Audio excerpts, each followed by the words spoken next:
안녕하십니까. 코로나19와의 긴 싸움에서 전환점이 돼줄 백신 접종이 드디어 오늘 오전부터 시작이 됐습니다. 코로나19 바이러스로부터 벗어나 진정한 봄이 올 수 있을지 기대가 모아지고 있는데요. 잠시 후 전문가 두 분과 함께 코로나19 감염 상황과 백신 첫 접종과 관련된 이슈들 자세하게 이야기 나눠보겠습니다. TBS 특보 코로나19 오늘도 현재까지 들어온 속보 중심으로 전해드리겠습니다. 오늘 오전 9시부터 전국 요양병원과 요양시설 입소자 그리고 종사자 등을 대상으로 이제 접종이 진행이 되고 있는데요. 서울 요양원에 나가 있는 김호정 기자 연결해서 현장 상황 전해 듣겠습니다. 김 기자. 네. 네, 백신 접종이 어떻게 진행되고 있습니까? 네, 제가 나와 있는 서울 강남구 서울요양원은 자체 의료진이 없는 요양시설입니다. 현재 강남구 보건소에 의료진이 파견돼 백신 접종을 진행하고 있는데요.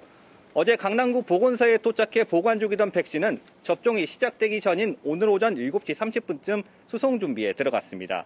강남구 보건소에는 300명분에 해당하는 백신이 준비되어 있는데 백신 전용 냉장고에서 여유분을 고려해 120명분의 백신을 전용 용기에 담아 이곳 서울요양원으로 이송했습니다. 의료진은 요양원에 도착한 뒤 별도의 장소에서 방호복과 가운을 갈아입은 뒤 백신 접종구역으로 이동했습니다. 이곳에서 오늘 백신을 맞게 되는 접종자들은 총 100명으로 입소자 2명, 종사자 98명입니다. 대상자들은 접종에 앞서 알레르기 반응 등을 묻고 건강 상태를 점검하는 문진표를 작성한 뒤 의사의 예진을 하고 접종을 진행했습니다. 10명씩 10개조로 나뉘어서 접종을 진행하고 있는데요. 약 2시간 정도가 지난 11시쯤 접종이 끝날 것으로 보입니다.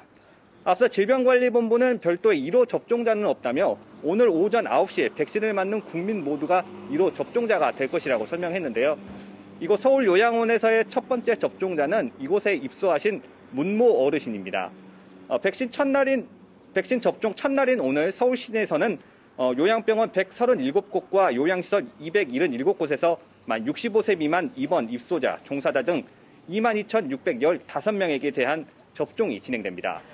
네, 순조롭게 진행이 되고 있는 것 같은데 아무래도 백신 접종 뒤에 발생하는 이상 징후에 대해서 걱정하는 분들이 많이 계실 겁니다. 접종 전과 후로 나눠서 관리하겠다는 방안도 나왔잖아요. 좀 설명 좀 해주시죠.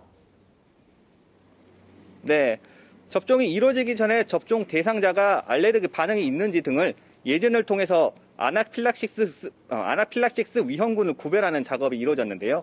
백신을 맞은 직후에도 별도로 마련된 접종 후 구역에서 15분에서 30분 기다리며 이상 여부 반응을 확인했습니다. 현재까지는 이상 증상을 호소하는 사람은 없는 것으로 알려졌고요. 접종 후 구역에서도 거리 두기를 유지하는 모습이었습니다.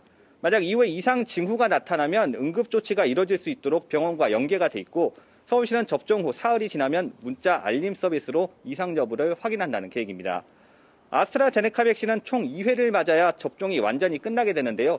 1회차 백신을 맞은 뒤 8주 뒤에 2회차 접종이 이루어집니다. 네, 부작용이 없었으면 좋겠고요. 이어서 오늘 전국 코로나 현황도 살펴볼까요? 네, 오늘 0시 기준 코로나19 신규 확진자 수는 406명입니다. 국내 발생이 382명, 해외 유입이 24명입니다. 현재 어제 300명대 후반에서 다시 400명대로 올라오면서 전국 곳곳에서 집단 감염의 여파가 이어지는 모습입니다. 지역별로는 수도권에서 확진자 수가 여전히 많은 것으로 집계됐는데 서울이 129명, 경기 135명, 인천 14명으로 278명이 확진됐습니다. 경북 23명, 전북 15명, 광주 11명을 비롯해 부산과 대구, 충북에서 각각 10명의 두 자릿수 확진자가 발생했고 제주를 제외한 나머지 지역에서 한 자릿수대 확진자가 나왔습니다. 주요 집단 감염은 가족이나 지인 모임을 고리로 한 감염으로 알려졌는데요. 서울 양천구의 가족 직장과 관련해 총 13명이 확진됐고 관악구의 직장 사례에서도 15명이 양성 판정을 받았습니다. 이와 함께 전북 군산시 가족 모임 11명, 경북 위성구 가족 모임 6명이 새롭게 확인됐습니다. 네, 지금까지 김호정 기자와 함께 얘기 나눴습니다. 고생하셨습니다. 네, 고맙습니다. 네, 계속해서 코로나19 상황과 이슈 전문가 두 분과 함께 살펴보겠습니다. 서울대우 중앙대 약학대학 교수 강양구 TBS 과학전문기자와 얘기 나눠봅니다. 반갑습니다. 네, 안녕하십니까. 네. 오늘 역사적인 백신 접종이 진행이 되고 있습니다. 저희가 이 방송 1년 넘게 했잖아요. 예. 사실 지금 이 순간을 손꼽아 기다렸다고 해도 과언이 아닌데 두 분의 소감 먼저 들어볼까요? 예, 저는 지난 1년 동안 이제 가장 어려운 시기를 뚫고 백신 접종을 이제 오늘부터 하게 되지 않았습니까? 큰 사고 없이 백신 접종이 잘 일어날 것 같습니다. 거기에다가 다소 논란은 있었습니다만은 최근의 결과에 의하면은 지금 우리나라에서 접종이 되고 있는 아스트라제네카 백신이 초기에 알려진 것보다 효과가 훨씬 뛰어납니다. 안전성도 확실하고요. 그래서 지금 다소 늦어졌다고 해서 걱정이 많으시겠지만 더 중요한 것은 얼마나 컴팩트하게 빨리 접종해서 목표 지점에 도달하는가 하는 것이거든요. 우리나라는 훨씬 컴팩트하게 이런 시간 내에 접종을 완료할 것으로 생각이 되어서 그 어떤 세계의 국가들보다 빨리 일상에 복귀하는 국가가 될 것이라고 하는 확신이 저 나름대로 있습니다. 그런 점에서 오늘은 굉장히 설레는 첫날이다 이렇게 볼 수 있겠습니다. 예. 강 기자님은 어떻게 보셨어요? 첫 접종? 네, 사실 저는 이제 석 달 동안 백신을 둘러싼 논란들이 굉장히 많이 있었잖아요. 그래서 그 논란들을 지켜보면서 이 방송을 통해서도 이제 답답한 마음을 여러 번 토로를 하면서 정확한 정보를 알려드리려고 노력을 했었는데요. 그런 와중에 이렇게 백신 접종이 시작이 되는 걸 보니까 굉장히 벅차오르고 이 백신이 좀 잘 되어서 진짜 우리 사회 공동체가 코로나로부터 좀 빨리 벗어났으면 좋겠다라는 생각이 듭니다. 우시는 건 아니죠? 아닙니다. 눈가가 네. 촉촉해진 것 같아서. 네, 지금 아스트라제네카 백신에 대해서 얘기를 해주셨는데 이제 현재 접종이 되고 있는 게 아스트라제네카 백신이잖아요. 효과와 안전성 측면에서도 절대 다른 백신에 뒤지지 않는다라는 얘기를 해주셨는데 아스트라제네카 백신에 대해서 한번 다시 간략하게 짚고 다음 얘기를 넘어가 볼게요. 네, 그렇습니다. 이제 아스트라제네카 백신 같은 경우에는 최근에 그 영국 스코틀랜드에서 540만 명 중에서 110만 명 이상에게 화이자 백신과 아스트라제네카 백신을 접종을 한 다음에 화이자 백신이 효과가 더 좋은지 아스트라제네카 백신이 효과가 더 좋은지를 따져보았습니다. 그러니까 이제 임상시험은 여러 가지 이제 제약 조건을 달기 때문에 사실은 실제 임상 결과와 같을 수는 없거든요. 그런데 이 스코틀랜드에서 날아온 결과는 실제로 그냥 우리 일상생활 환경에서 백신을 접종한 다음에 그 효과가 어떻게 나올지를 확인해 본 것이라서 굉장히 의미가 깊은 연구라고 할 수 있는데요. 일단 화이자 백신과 아스트라제네카 백신 두 가지를 비교를 해봤더니 접종 후에 한 달 정도 지났을 때 입원율을 낮추는 효과가 아스트라제네카는 94% 그리고 화이자는 80%되었습니다. 그러니까 이 세간의 생각과는 다르게 오히려 한 번 접종하고 한 달 후의 효과는 아스트라제네카가 오히려 더 나았다라는 굉장히 고무적인 결과이고요. 그런 고무적인 결과 때문에 예를 들어서 프랑스 마크롱 대통령 같은 경우에는 불과 몇 주 전만 하더라도 아스트라제네카 백신 못 믿겠다. 그래서 65세 이상 노인들에게는 접종할 수 없다. 라면서 폄훼하는 일종의 가짜뉴스를 퍼뜨렸었는데 바로 바뀌었습니다. 네. 최근에 데이터를 확인해 보니까 아스트라제네카 백신 너무 좋은 백신인 것 같고 아스트라제네카 백신이 프랑스에 들어오면 나도 접종할 테다. 제발 빨리 공급만 해달라라고 지금 이야기를 했더라고요. 거기에다가 이스라엘의 결과, 이스라엘이 지금 1차 접종은 거의 70%를 넘었었고요. 2차 접종을 하신 분들이 거의 50%에 육박합니다. 이스라엘에서의 현장에서 백신을 접종한, 이스라엘은 주로 화이자 백신이 접종이 되고 있는데요. 이거에 대한 분석 결과가 뉴잉글랜드 저널 오브 메디슨이라고 란셋에 필적할 만큼 아주 세계적인 저널입니다. 여기에 이제 최근에 결과가 실렸습니다. 이 결과가 방금 강 기자님이 소개하신 영국 스코틀랜드 지역의 결과와 크게 다르지 않습니다. 다만 차이는 이스라엘의 경우에는 2회차 접종을 마친 분들에 대한 분석까지도 포함이 되어 있다는 거죠. 네. 그러니까 영국의 스코틀랜드는 1차 접종을 하고 나서 약 한 달 10일 정도 지났을 때를 분석하게 되는데 이때 보면은 아스트라제네카는 94%의 예방 효과, 화이자는 다소 떨어지는 85%의 예방 효과지만 이스라엘에서는 화이자만 국한해서 2회 접종을 하게 되면 다시 94% 정도로 높아지게 됩니다. 그러니까 영국의 스코틀랜드 결과나 이스라엘에서의 화이자 접종의 결과가 둘 다 굉장히 뛰어난 효과를 현장에서 보이고 있다는 거죠. 그러니까 지금 우리나라에서 오늘은 아스트라제네카, 내일부터는 화이자 백신이 접종이 되지 않습니까? 그러니까 이 두 백신은 서로 우열을 가리기가 어려울 정도로 둘 다 상당히 안전하면서도 효과적인 백신이다. 그리고 정해진 대상자들에게는 더욱더 안전성을 전혀 의심할 수 없을 정도로 백신 접종을 하게 될 경우에 확실한 효과를 담보할 수 있다. 이런 정도로 좋은 백신이다. 이렇게 이해하시면 되겠습니다. 그러니까 물량이 충분히 확보가 돼서 백신을 맞기만 한다면 이제 국민들이 다 코로나19 종식에 한 걸음 훌쩍 다가갈 수 있다라는 얘기로 해석할 수 있는 거잖아요. 그렇습니다. 이제 제일 중요한 것은 우리에게 얼마나 빨리 신속히 또 주어진 시간에 맞춰서 백신이 공급되는가 하는 문제일 수 있고요. 더더구나 아스트라제네카 백신의 안전성과 효과가 확실히 드러나고 있기 때문에 경우에 따라서는 우리 자국 내에서 생산이 되는 아스트라제네카 백신에 주목해 보는 것도 팬데믹 종식을 적어도 우리나라에서 앞당길 수 있는 그런 좋은 기회가 되지 않을까 생각이 듭니다. 알겠습니다. 관련한 얘기들 중앙재난안전대책본부의 브리핑을 보시고 또 자세하게 이야기 나눠보겠습니다. 현장으로 함께 가보시죠. 유가족분들에게도 심심한 위로의 말씀을 전해드립니다. 사회적 거리두기의 조정 방안에 대해 설명하겠습니다. 2월 20일부터 2월 26일까지 지난 일주일간 하루 평균 국내 환자 수는 374명입니다. 이는 직전 한 주간의 환자 수였던 445명보다 16% 감소한 수치입니다. 설 연휴와 거리두기 단계 조정에 따라 3차 유행이 다시 재확산될 가능성을 우려하였으나 재확산 추이가 나타나지는 않고 있으며 하루 환자 수는 300명대를 유지하고 있습니다. 지역적으로 비수도권은 하루 환자 수가 100명대 이내에서 유지되고 있습니다. 그러나 전체 환자의 약 75%가 발생하고 있는 수도권의 경우 200명대 후반의 많은 환자가 발생하고 있어 위험성이 높은 상황입니다. 정부는 거리두기 단계 조정과 관련하여 관계 부처, 지자체, 여러 전문가들의 의견을 광범위하게 수렴하였습니다. 이러한 의견을 바탕으로 정부는 현재의 거리두기 단계와 주요 방역 조치를 2주간 더 유지하기로 결정하였습니다. 수도권은 2단계, 비수도권은 1.5단계로 지금의 단계와 주요 방역 조치를 유지합니다. 거리두기 단계와 방역 조치를 유지하는 이유는 다음과 같습니다. 우선 거리두기 단계 기준으로 하루 평균 환자 수가 전국 374명으로 2.5단계 기준보다 낮은 수준을 보이고 있습니다. 지역적으로는 수도권은 2단계, 비수도권은 1단계의 기준을 충족하고 있습니다.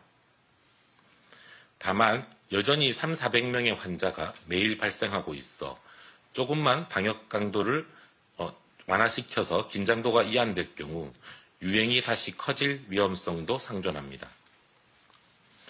이와 함께 오늘부터 시작한 예방접종을 안정적으로 시행하기 위해 방역조치 완화는 신중할 필요성이 있습니다.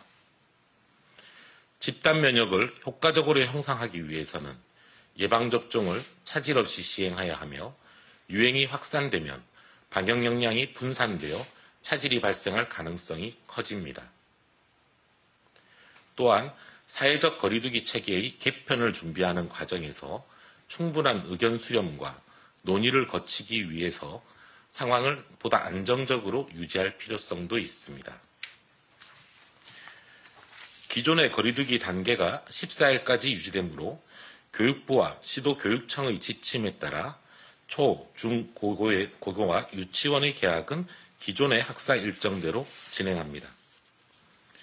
개인 간의 모임 등을 통한 전파를 최소화하기 위하여 5인 이상 사적 모임 금지도 종전과 동일하게 유지됩니다.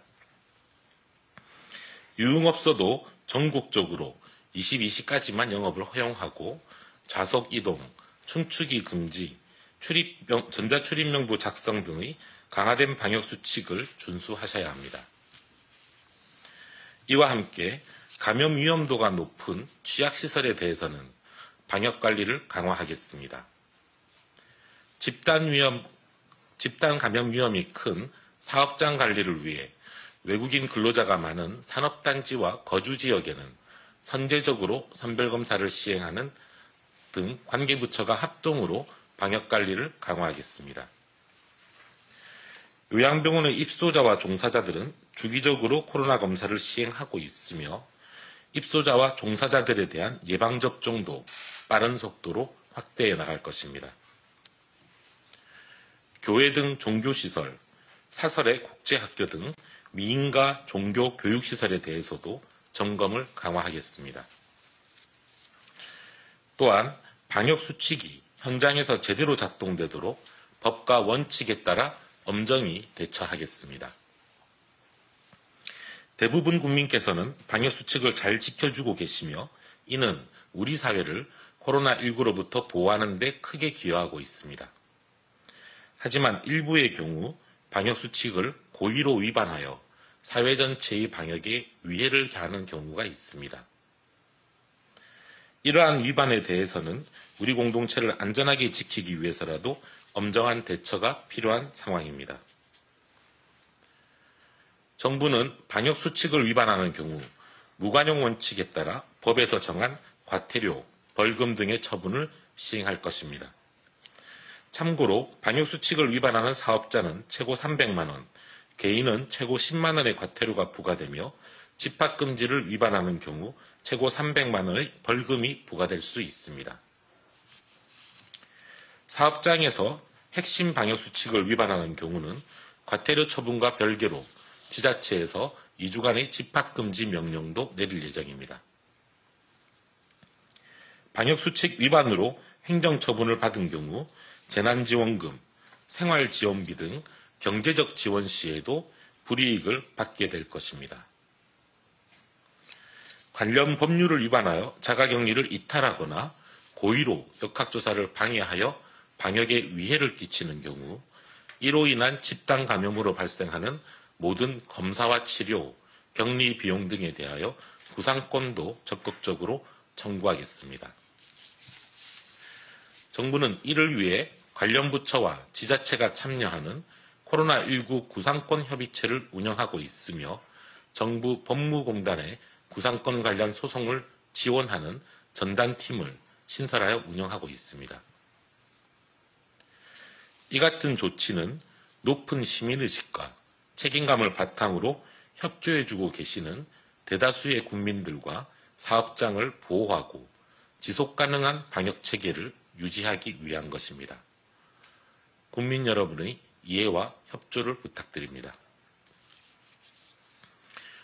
오늘부터 전국에서 코로나19 백신 접종을 시행합니다. 일상을 회복하기 위한 역사적인 첫걸음을 내디딘 것으로서 앞으로 11월까지 희망의 대장정이 시작됩니다. 오늘부터 접종이 시작되는 아스트라제네카 백신과 내일부터 접종하는 화이자 백신은 외국에서 이미 수천만 명이 접종을 받은 바 있습니다. 이 과정에서 안전성에 문제가 없고 효과성도 입증되는 여러 자료와 경험들이 축적되고 있습니다.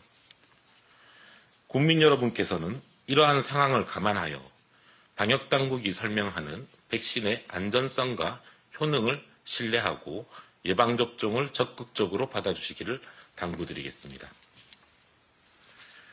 또한 예방접종이 시작하더라도 이로 인한 유행 차단 효과를 기대하기까지는 상당 기간 시간이 필요합니다. 해외의 사례들을 보면 예방접종을 시작하면서 코로나 바이러스에 대한 경계심이 풀어져 환자 수가 증가하는 것으로 의심되는 사례들이 여럿 나타나고 있습니다. 봄이 다가오면서 이동량이 늘어나고 있는 점도 걱정되는 부분입니다. 지난 23일 화요일 전국의 이동량은 그 전주 화요일보다 5.9% 증가한 3,133만 건이었습니다. 국민 여러분께서는 예방접종이 시작되더라도 사회적 거리두기와 방역수칙을 철저히 지켜주시어 코로나19 확산세가 안정적으로 억제될 수 있도록 함께 노력해 주시기 바랍니다. 정부는 안전하고 효과적으로 집단 면역을 형성할 수 있도록 과학적 사실에 근거하여 예방접종에 최선을 다하겠습니다. 사회적 거리두기의 효과에 대해서는 의심의 여지가 없으나 장기화에 따른 부작용이 사회 곳곳에서 제기되고 있습니다. 정부는 그간 이루어진 여러 논의들을 반영하여 세 번째 사회적 거리두기 체계 개편을 준비하고 있습니다. 우리 사회의 다양한 의견을 한층 더 경청하기 위해 다음 주에는 초안을 공개하고 의견을 수렴할 예정입니다. 방역당국은 이러한 사회적 논의를 통해 방역은 강화하면서 부작용은 최소화할 수 있는 지속가능한 방안을 국민 여러분과 함께 찾아보려고 합니다. 방역과 일상회복의 딜레마를 동시에 해소하는 방법을 찾을 때까지는 방역수칙을 철저히 준수해 주시기를 부탁드립니다. 정부는 국민 여러분께서 소중한 일상을 되찾을 수 있도록 모든 부처와 지자체가 합심하여 최선의 노력을 다하겠습니다. 감사합니다. 네, 지금까지 중앙재난안전대책본부의 코로나19 관련 브리핑 함께 보셨습니다. 교수님 그리고 강 기자 그 얘기를 좀 들어봤는데요. 주로 거리두기 개편과 관련된 얘기들이 많이 나왔습니다. 일단 현재 거리두기 단계를 2단계로 유지한다라는 수도권의 경우에는 네. 그런 내용을 밝혔는데요. 뭐 배경이 있을까요? 일단은 수도권을 중심으로 해서 유행 상황이 심상치 않기 때문에 계속해서 유지하기로 한 것으로 보입니다. 그 지난 시간에도 이야기를 했고 어제도 이야기를 했고 이제 오늘도 이야기를 했듯이 지금 수도권을 중심으로 해서 하루 확진 환자 숫자가 300명대 후반 그리고 400명대를 계속 왔다 갔다 하고 있는 상황인데 방역 당국은 설 연휴 때 그 바이러스가 확산된다라는 증거는 없긴 하지만은 지금의 상황 자체가 여전히 불안한 상황이기 때문에 이 상황에서 단계를 더 낮췄다가는 자칫 잘못하면은 계약 시점과 맞물려 가지고 폭발적으로 또 확진 환자가 증가하는 양상이 나타날 수도 있을 것으로 생각을 해서 이 5인 이상 사적 모임 금지도 그대로 유지를 하고 그리고 다른 뭐 영업 시간이라던가 기타 등등의 방역 단계와 관련된 것도 그대로 유지하는 것으로 보입니다. 네, 현재 거리두기 단계 유지에 대해서는 교수님 어떻게 생각하시나요? 예, 저는 잘하는 조치다 이렇게 보입니다. 어제도 이제 선제적으로 대응해서 단계를 좀 높여야 되는 거 아니냐고 저한테 질문을 하셨지 않습니까? 그런데 제가 토요일까지 상황을 좀 보는 게 좋겠다 이렇게 말씀드렸지 않습니까? 그러는데 지금 상황이 완전히 안정기에 접어든 것도 아니고 위험이 가셨다고도 볼 수 없습니다. 거기에다가 백신 접종이 오늘부터 시작이 되기 때문에 잘못하면은 긴장감이 이완이 되면서 학교 개학과 맞물려 가지고 잘못 관리될 경우에는 상당히 위험한 구간으로 갈 수 있다는 거죠.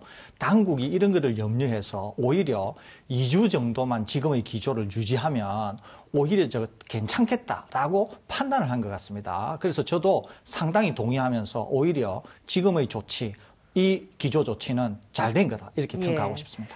자, 그런가 하면 새로운 거리두기 초안을 이제 곧 공개한다고 하는데 그 내용이 들어오면 또 저희랑 같이 함께 얘기를 나눠보면 되겠습니다. 이렇게 코로나19가 장기화되면서 중앙재난안전대책본부도 사회적 피로도에 대해서 언급을 했는데요. 아마 이분들도 굉장히 힘든 시간을 보내셨을 것 같습니다. 바로 누구보다 고통이 심한 분들, 중증 장애인 분들일 것 같은데요. 코로나19 상황 속에서 사회적 약자들은 이 상황 속에서 보호받지 못하고 있는 것이 현실입니다. 우리가 자랑스럽게 생각하고 있는 K방역 속에서 장애인들이 겪고 있는 현실 그리고 그 곁을 24시간 지키고 있는 그분들의 이야기를 한번 들어보겠습니다. 서울시 사회서비스원 방영춘 장애인활동지원사 연결을 해봤습니다. 나와 계십니까? 예, 안녕하세요. 서울시 사회서비스원 활동지원사 방영춘입니다. 네, 장애인활동지원사 사실 좀 낯선 그런 이름이거든요. 구체적으로 어떤 일을 하고 계시는 겁니까? 네, 한마디로 활동지원사 장애인이 장애로 인해 활동하기 어려운 일상생활을 원활하게 수행할 수 있도록 지원하는 역할을 합니다. 네. 그렇게 원활하게 활동하는 것을 도와준다고 얘기를 하셨는데 사실 자가격리 같은 경우에는 비장애인들도 이게 굉장히 힘들다고 하거든요. 그런데 혼자서 일상생활이 힘든 그런 중증 장애인분들 같은 경우에는 자가격리하기가 더 힘들 것 같은데 이런 분들은 어떻습니까? 네, 맞습니다. 중증 장애인의 경우 누군가의 도움이 없이는 일상생활을 하기 굉장히 어렵습니다. 예, 그렇기 때문에 더욱 심각한 수준입니다. 생활치료센터에 입소를 했다가 집으로 돌아오는 분들도 많다면서요? 네, 그렇습니다. 생활치료센터에서는 장애인의 편의시설이 없습니다. 예를 들면 화장실에 가기 위해서는 뭐 침대에서 일어나서 화장실까지 가기 위해 사용하는 뭐 이동식 전동 리프트나 휠체어를 타고 자유롭게 다닐 수 있는 계단이 없어야 되는데 예. 생활치료센터는 갑자기 만들어져서 이런 시설이 없거나 미약해서 장애인들이 생활하기가 매우 불편해야 합니다. 예, 장애인 편의시설이 구비가 돼 있지 않군요. 그러면 코로나 사태 속에서 장애인 활동 지원사로 일하실 때 어려운 점이 있었다면 어떤 게 있었을까요?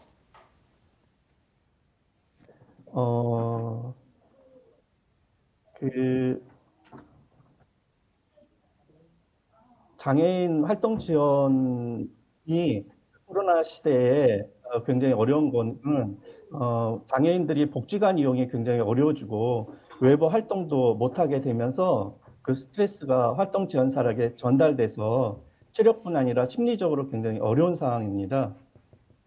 그러면 가장 필요한 지원이 있다면 어떤 게 있을까요? 예, 활동 지원사의 경우 장기 요양보다 수가가 적은 것이 좀 문제인 것 같습니다. 예, 일의 강도가 장기 요양보다 낮지는 않은데 수가를 동일하게 되었으면 좋겠습니다. 그런 부분들이 좀 정책에 반영이 됐으면 좋겠네요. 바쁘신 와중에도 이렇게 시간 내주셔서 네, 감사합니다. 네, 감사합니다. 네, 지금까지 방영춘 서울시 사회서비스원 장애인활동지원사와 함께 얘기 나눴습니다. 두 분도 들으셨겠지만 비장애인분들도 사실 코로나 이 감염 위험에 노출이 되고 확진 판정을 받으면 일상생활에 굉장히 많은 제약이 생기잖아요. 근데 장애인분들은 더욱더 심한 것 같습니다. 서울시 조사 결과를 보니까 코로나로 인해서 스트레스를 많이 느낀다라는 답변이 52.9%였고 가장 불편한 점으로는 병원을 이용할 수 없는 그런 어려움을 꼽았는데요. 두 분은 어떻게 보세요? 이 장애인분들의 의료 공백이 그대로 드러나고 있는 이 상황 속에서 가장 필요한 게 어떤 거라고 생각하시나요? 일단은 좀 근본적인 대응과 그리고 이제 당장 도움이 될 수 있는 대응 두 가지로 나눠서 생각을 해봐야 될 것 같은데요. 당장 도움이 될 수 있는 대응이라면은 방금 이 활동지원사 분께서도 말씀을 했듯이 좀 장애인들을 좀 이렇게 1대1로 지원할 수 있는 여러 가지 제도적인 장치들을 좀 마련을 해야 될 것으로 보입니다. 거기에는 이제 활동 지원사에 대한 처우 개선 문제도 있을 것 같고요. 예. 그리고 뭐 복지관이나 혹은 장애인이 데이케어 할 수 있는 시설들이 폐쇄가 되면서 이제 그분들이 지금 제대로 돌봄을 받지 못하는 상황들이 네. 지난 1년 동안 계속해서 반복되고 있다고 저도 들었거든요. 이제 그런 부분들의 돌봄 공백을 최소화할 수 있는 방안들을 지방자치단체 중심으로 좀 마련을 해야 되지 않나 하는 생각이 들고요. 두 번째는 사실은 이 장애인들이 고통을 받는 이유가 그 장애인들을 돌보는 여러 가지 기관들이 그 지역의 감염 상황이 안 좋아가지고 유행 상황이 안 좋아가지고 폐쇄가 되기 때문이잖아요. 네. 그래서 근본적인 대책은 지역의 바이러스 밀도를 낮추는 거예요. 결국 코로나 바이러스 그렇습니다. 그러니까 지역의 확진 환자 숫자가 예. 적어지고 그리고 뭐 지역의 여러 구성원들, 공동체 구성원들이 바이러스 감염 위험으로부터 자유로우면 장애인들도 일상생활에 좀 더 복귀할 수 있고 그리고 장애인들을 돌볼 수 있는 활동 지원사들의 활동의 폭도 넓어지고 네. 또 기관들도 문을 열 수 있거든요. 그러니까 그런 부분들을 좀 같이 생각해야 될 것으로 보입니다. 오늘 백신 접종이 시작이 됐는데 장애 때문에 마스크를 쓰실 수 없는 분들도 계실 수가 있고 아무래도 또 면역력이 떨어진 분들도 계실 수가 있어서 바이러스에 노출되면 언제든지 감염되기 쉽잖아요. 그런데도 접종 우선순위에는 포함이 안 된 게 의외였습니다. 교수님 어떻게 생각하시나요? 예, 이제 우선 이제 이분들의 또 상황이 다 다릅니다. 그러니까 이제 장애가 있다고 해서 장애 종류에 따라서 상황이 좀 다를 수 있거든요. 그러니까 장애가 있다고 해서 다 취약하거나 아니면 건강 상태가 나쁘다 이렇게 단정적으로 얘기할 수는 네. 없습니다. 이제 어떤 분들은 충분히 장애만 있다 뿐이지 건강한 분들하고 전혀 차이가 없다는 거죠. 장애만 단지 있을 뿐이에요. 또 어떤 분들은 실제 이제 앵커께서 말씀하신 것처럼 상당히 면역력이 나쁘고 굉장히 이제 건강 상태가 안 좋아서 감염이 되면 위험한 분도 계세요. 이제 이렇게 나눠야 되는데 그런 것들을 나누게 될 경우에는 장애인이라고 하는 하나의 큰 그룹에서 다시 세분화가 돼야 되지 않습니까? 이러다 보니까 이게 또 예. 장애인을 가지신 분들에게서의 형평성 문제나 우선순위, 또 딴 분에게 있어서의 우선순위, 아마 이런 것들 때문에 검토하기가 상당히 까다로웠던 점이 아마 이분들에게 소위 말해서 백신 접종을 일찍 하지 못하게 하는 그런 요인이 되었던 것으로 생각이 됩니다. 거기에다가 백신의 공급량이 아직까지 네. 충분하지 않지 않습니까? 그런데 만일에 우리에게 백신 공급량이 충분했다고 하면 지금 앵커께서 지적하신 것은 충분히 고려할 만했는데 그렇지 않았기 때문에 아마 이런 어려운 과정 중에서도 이분들에게 신속한 백신 접종을 못하게 해드린 게 아닌가 이렇게 생각이 됩니다. 그럼 장애인 시설에 계신 분들은 언제쯤 접종을 할 수 있을까요?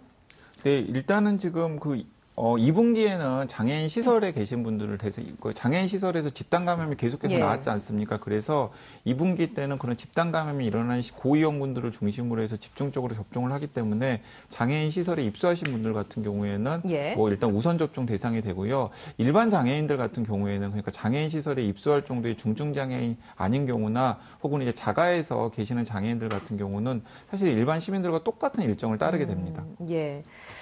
자, 그러면은 이제 백신 얘기가 나와서 또 얘기를 해보면 오늘 첫 접종 대상자가 65세 미만 요양병원과 요양시설의 입소자 또는 종사자였는데요. 교수님 어떠세요? 요양병원에는 사실 65세 이상인 분들도 많이 계시잖아요. 근데 일부는 접종을 했고 일부는 접종하지 않았어요. 이 두 그룹이 같은 공간에서 생활을 해도 문제가 없을까요? 문제가 있을 수는 있는데 이제 감염이라고 하는 관점에서 감염이 되게 될 경우에는 예. 백신을 접종한 것과 접종하지 않은 것에 상관없이 위험할 수는 있습니다. 그런데 이제 접종하신 분이 계시고 접종하지 않으신 분이 계시잖아요. 그러면 어떻게 해야 되느냐 하면 관리는 예전보다도 좀 더 철저히 해야 됩니다. 왜 그러느냐? 예. 백신을 접종하신 분들은 자칫하면은 방역 수칙에 대해서 경계감이 흐트러지면서 오히려 좀 더 감염을 전파할 가능성이 있는 것이거든요. 우리가 여러 번 말씀드린 것처럼 백신 접종을 1차를 하게 되면은 감염이 될 수 있고 2차 접종을 하더라도 심지어는 감염이 될 수가 있습니다. 그런데 예. 같이 생활하시는 공간 내에는 아직 백신 접종을 못 하신 분이 계신다는 거죠. 그러니까 백신을 접종하신 분들이 마스크 착용이라든지 개인위생이나 이런 걸 등한히 하면서 또 거기에 종사하시는 분들을 통해서 감염이 되게 될 경우에는 백신을 접종하지 않으신 분들에게는 쉽게 전파가 되면서 상당한 타격을 일으킬 수 있는 것이거든요. 네. 그러니까 요양원이나 요양병원에 계신 모든 분들이 다 백신 접종을 2회까지 마칠 때까지는 지금보다도 훨씬 더 엄격하게 관리를 하셔야 될 것 같고 백신 접종을 먼저 하신 분들도 나로 인해서 백신 접종을 하지 않으신 분들에게까지 피해가 갈 수 있다고 하는 점을 인지하시고 예. 훨씬 더 주의를 기울여야 될 것으로 생각이 됩니다.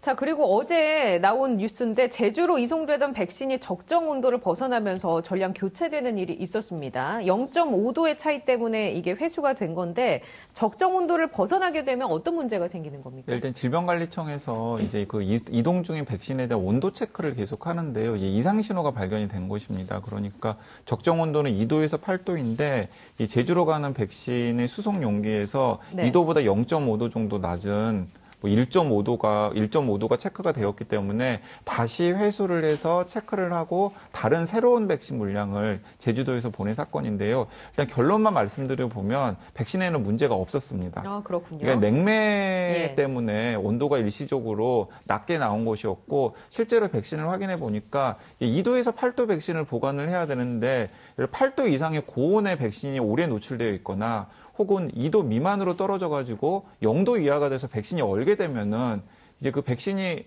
애초에 의도했던 효과가 제대로 발휘되지 않을 수가 있거든요. 네. 그렇기 때문에 그 온도 콜드체인을 지키는 게 굉장히 중요한데 이번 경우에는 우발적인 사고였다는 생각이 들고요. 저는 오히려 이 사고에서 더 주목을 해야 될 점은 체크를 했다라는 것입니다. 그래도 바로 발견을 했다. 네, 바로 발견을 했다라는 것이죠. 그러니까 예. 0.5도 차이라면 사실은 거의 미미한 수준이라고 할 수 있고 그게 설사 제주도에 가서 접종이 되었다고 하더라도 효과에 큰 문제가 있는 수준은 아니었을 거라고 생각합니다. 근데 그런데도 불구하고 어쨌든 네. 방역 당국이 계속 모니터링을 하다가 발견을 해가지고 회수를 했고 그래서 다시 이제 또 보완 조치를 했다라는 것 자체가 앞으로 백신 접종 과정이 원활하게 되지 않을까라는 생각이 듭니다. 저는 한 가지 좀 지적하고 싶은데 우리 당국이 얼마나 잘하나 하는 것을 저는 극명하게 보여주고 있다 이런 생각이 들거든요. 예를 들면 미국에서는 화이자 백신을 싣고 가다가 고속도로에서 눈이 너무 많이 와가지고 예. 차가 이동을 못해서 백신을 이제 폐기해야 될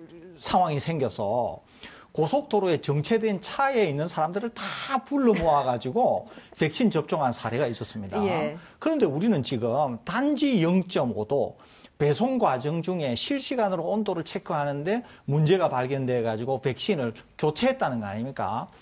저는 사고이기는 합니다만 얼마나 우리가 준비를 잘했고 얼마나 백신의 어떤 안정성을 유지하기 위해서 당국이 노력하고 있나 하는 것을 극명하게 드러내면서 상당히 수준 높은 그런 어떤 품질 관리를 하고 있다 이런 생각이 들거든요. 예. 그렇기 때문에 제가 말씀드리고 싶은 것은 첫째, 당국이 잘하고 있다. 둘째, 접종하셔야 되는 분들은 당국을 믿고 접종하셔도 된다.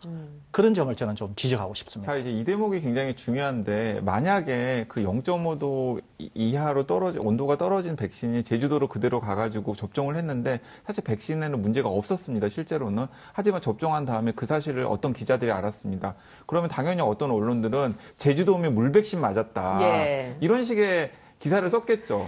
그리고 그래서, 또 예. 회수를 했는데도 불구하고 우리나라 백신 관리 역량 빛났다라는 기사가 나가기보다는 제주도에 물백신 맞을 뻔했다라는 식의 기사가 나간다라는 게 지금 백신과 관련된 시민들의 불안감을 부추기는 요인이라는 생각이 들거든요. 예, 그 부분과 관련해서 안 그래도 좀 여쭤보겠습니다. 어제 이제 접종을 시작하는 그런 것에 있어서 어제 저희가 방송에서 언론의 태도에 대해서 얘기를 좀 했는데 이제 나온 기사들을 보니까 세계 102번째로 백신 접종, 한국이 이런 나라인가라는 사설, 그리고 한국, 세네갈, 아프간보다 늦은 백신, OECD 꼴찌, 세계 105번째.